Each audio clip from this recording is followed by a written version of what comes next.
The small cottage stood on a wind-swept moor. Inside, a young girl named Ilara toiled endlessly. My mother, she died when I was young. I remember her warmth and love, but now only coldness remains. Her father, a shell of a man, had remarried. Ilara's stepmother, Griselda, was a woman of sharp edges and a sharper tongue. Ilara, you are a constant reminder of my late sister, a woman I secretly envied. Your life will be a misery under my roof. Chores were endless, meals were scraps, days turned into weeks, weeks into months. Ilara grew thinner. Her spirit, though, refused to break.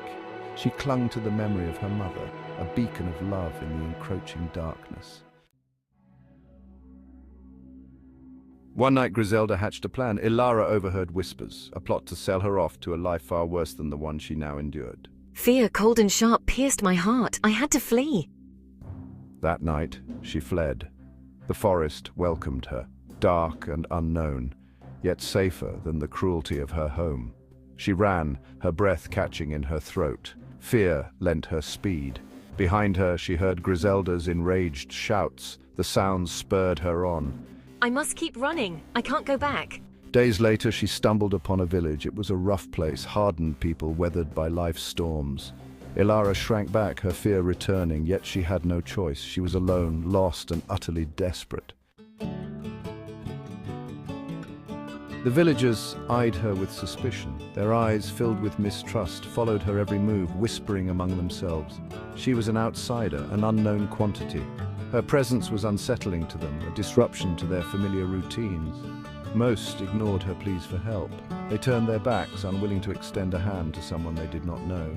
Please, someone, anyone, help me. Her voice trembled with desperation, echoing through the narrow streets. One man, however, watched with a different gaze.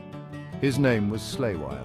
Slaywiyer was a woodsman, strong and silent. He had seen many things in his life, but something about her plight stirred something deep within him.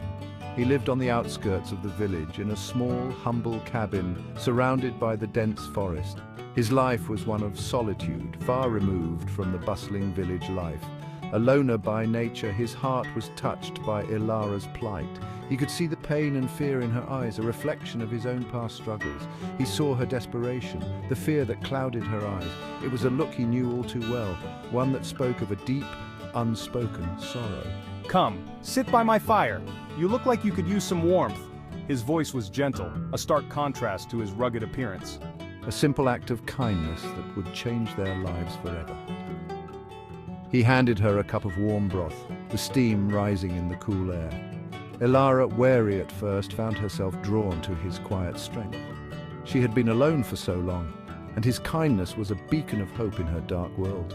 He spoke little, but his actions spoke volumes. Each gesture, each small act of kindness slowly chipped away at the walls she had built around her heart.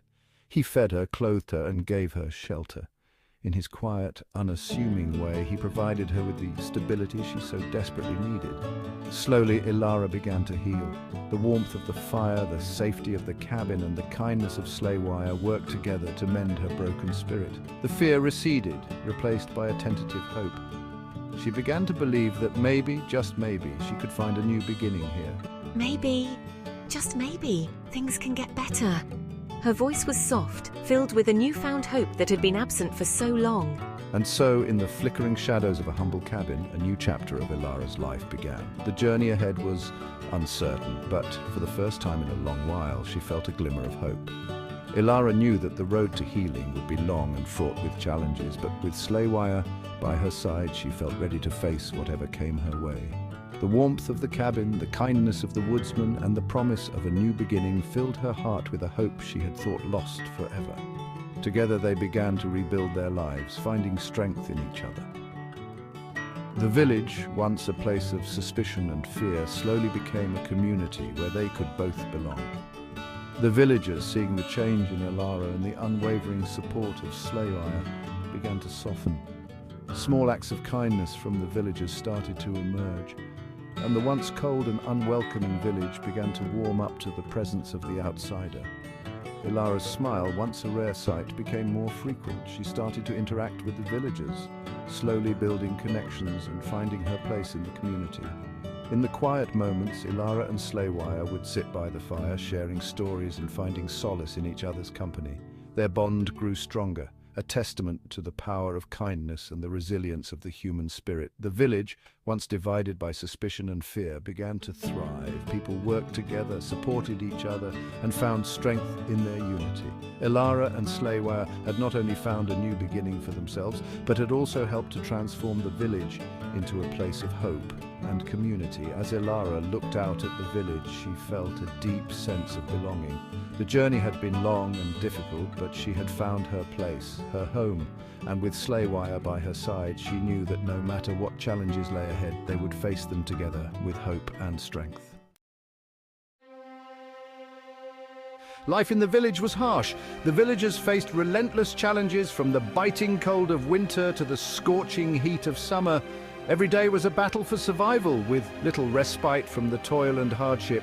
Elara, used to toil, found work helping the villagers. She was a beacon of hope amidst the struggle, always ready to lend a hand, whether it was mending a roof or tending to the sick. Her kindness knew no bounds. I chopped wood, carried water, and did whatever was needed to ease the burdens of my fellow villagers. Each task, no matter how small, was a step towards making life a little more bearable for everyone, and tended to their meager gardens. The gardens were a lifeline, providing much-needed food for the village. I took pride in nurturing the plants, knowing that each sprout was a promise of sustenance. Still, whispers followed her. Despite her efforts, some villagers were quick to judge, their minds poisoned by suspicion and fear. Some villagers, fueled by Griselda's poison, spread rumors.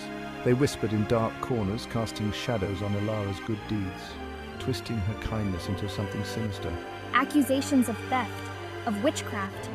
They claimed I stole from them, that I used dark magic to manipulate and deceive.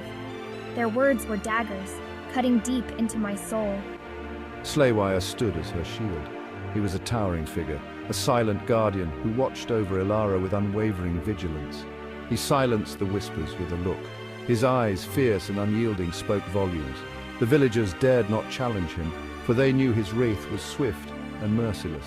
A man of few words, his presence was a powerful deterrent. He commanded respect and fear in equal measure, a force of nature that none could ignore. He taught Elara the ways of the forest. Under his guidance, she learned to read the signs of the wild, to understand the language of the trees and the whispers of the wind, how to track, how to hunt.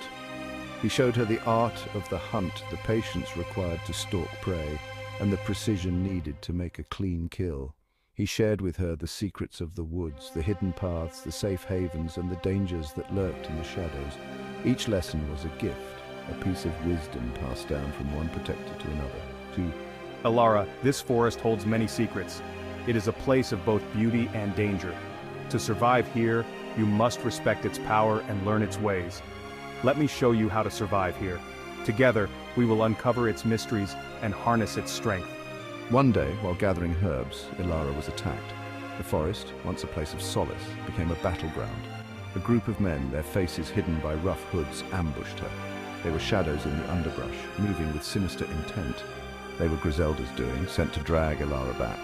Their hands were rough, their grip unyielding as they tried to overpower her. She fought back with a ferocity born of desperation, but she was outnumbered, outmatched. Her strength waned as the struggle continued, but her spirit remained unbroken. She knew that giving up was not an option, for she had learned from Slaywiyer that the forest was both her ally and her battleground. Just when all hope seemed lost, a figure emerged from the trees. Slaywiyer, alerted by the commotion, arrived. He fought like a man possessed. His axe flashed in the sunlight. The attackers, surprised by his sudden appearance, scattered. Slaywiyer! Elara, bruised and battered, clung to Slaywiyer. He held her close, his heart pounding. In that moment, he vowed to protect her, always. Elara, I will never let anyone harm you again. That night, under the star-dusted sky, Slaywiyer spoke. He asked Elara to be his wife. His words were simple, his meaning profound. Elara, will you marry me? Elara, her heart overflowing with gratitude and love, accepted.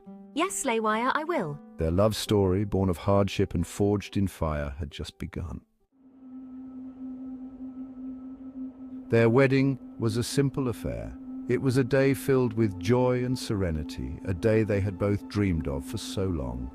The forest, with its towering trees and whispering leaves, stood as a silent witness to their union. a quiet ceremony held in the heart of the forest. They pledged their love, their vows echoing through the woods, a promise to stand by each other through thick and thin. The forest seemed to embrace them, offering its blessings in the form of rustling leaves and chirping birds, their lives intertwined like the roots of ancient trees. Each moment they spent together felt like a new root growing deeper into the earth, binding them closer. They believed their love was as enduring as the forest itself, strong and unyielding. Their happiness, however, was short-lived. Dark clouds began to gather over their idyllic life, casting long shadows over their joy. The forest, once a symbol of their love, now seemed to whisper warnings of impending doom. News of their union reached Ilara's father. The message, carried by a swift messenger, brought with it a storm of emotions. Ilara's father, a man of stern disposition, was not one to take such news lightly. Ilara, you must return. His voice was cold and commanding, leaving no room for argument. He had always been a man of control, and Ilara's defiance was something he could not tolerate. You are my property, my responsibility. His words were like chains, binding Ilara to a past she desperately wanted to escape. The weight of his authority pressed down on her, suffocating her newfound freedom. He arrived at Slaywiyer's cabin, his face twisted in fury. He demanded Ilara return. His property, he claimed, his to control. The forest, once a sanctuary, now felt like a prison as his anger echoed through the trees. Ilara is my wife now. Her past is gone. Slaywiyer's voice was firm, his love for Ilara giving him the strength to stand up to her father. He believed in their future, a future free from the chains of her past. The father, enraged, lashed out. His fury was like a wildfire, consuming everything in its path. He could not accept that his control over Ilara was slipping away. He revealed a truth that sent shockwaves through Ilara, a truth buried deep in the shadows of her past, now brought to light with devastating clarity. Your mother's death was no accident. She discovered Griselda's cruelty, the beatings, the starvation. His words were like daggers, each one cutting deeper into Ilara's heart. The relentless torment she inflicted upon you. She confronted Griselda. The confrontation had been fierce, a battle of wills that ended in tragedy. Ilara's world shattered as the dark truth of her past came to light. The forest, once a place of love and hope, now seemed to close in around her, its shadows hiding the sins of the past. She realized that to move forward she would have to confront these shadows, face the truth, and find a way to break free from the chains that bound.